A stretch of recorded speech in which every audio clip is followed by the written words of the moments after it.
Help me to reach 2,000 subscribers.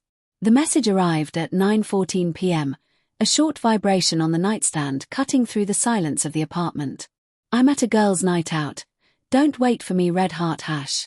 For a moment, I stared at it, my reflection dimly visible in the black glass of my phone. The words were simple, harmless even, but something inside me twisted. Maybe it was the heart emoji. Maybe it was the way she used to text me that same line before things began to feel off. I typed one line back. Who's watching the dog at home? No reply. I set the phone down, the glow from the screen casting faint light across the empty living room. The faint hum of the refrigerator filled the silence. I tried to focus on the movie playing on the TV, but my mind kept circling back to the message. Girls' night out. She hadn't mentioned one earlier. And she always did. A small voice whispered inside me, "You're overthinking. She deserves a night out." But another voice, quieter yet heavier, murmured, "Then why did her perfume bottle disappear from the counter this morning?" I checked the time again. 9:27.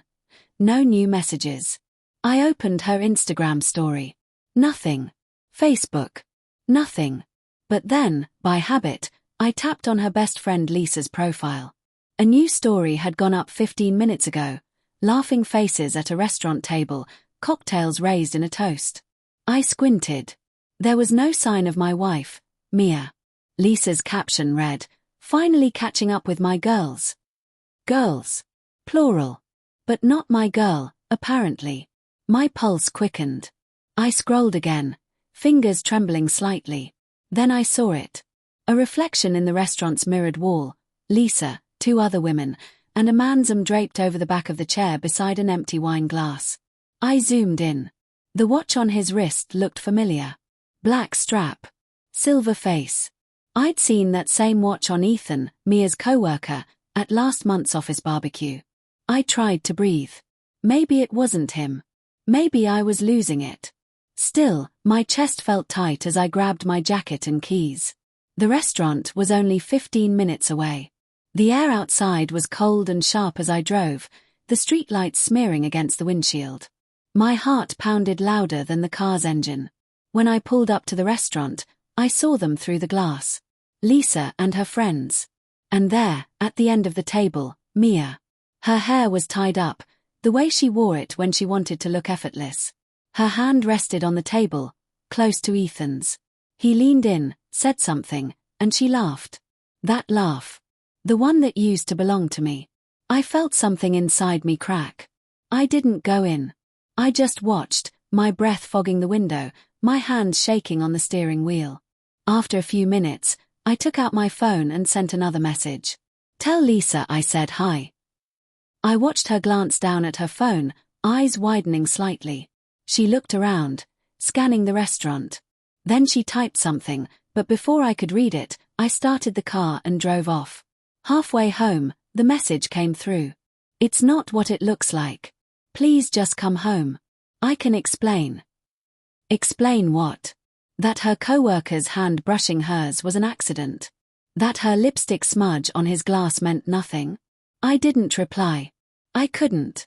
When I walked into the apartment, the faint smell of her perfume still hung in the air. The same scent she wore tonight. I sat on the couch and stared at the framed photo of us on the wall, our wedding day, both smiling under the warm sunlight, eyes filled with trust. I remembered how her hands trembled when she promised me forever. The key turned in the lock. Mia stepped in quietly, her heels clicking softly against the floor. She froze when she saw me sitting there in the dark. "Hey," she said, her voice tight. "You scared me." I didn't answer. She set her purse down, fumbling with her coat. "You followed me, didn't you?" "I saw you," I said slowly. "With him." "It wasn't like that," she said quickly. "We just went out with friends after work. Lisa invited us, I didn't think it mattered." Didn't think it mattered. My voice rose, trembling with anger and disbelief. "You lied to me, Mia." She pressed her lips together, tears welling in her eyes. "I didn't lie. I just didn't tell you everything." "That's the same thing." She turned away, her hands gripping the edge of the counter. "You don't understand. I've been lonely. You've been distant for months. You barely talk to me anymore. Her words cut deep. Because part of it was true. I'd buried myself in work, convinced that providing enough would fix everything. So your answer was to find someone else. Tears rolled down her cheeks. It wasn't supposed to happen. He just listened.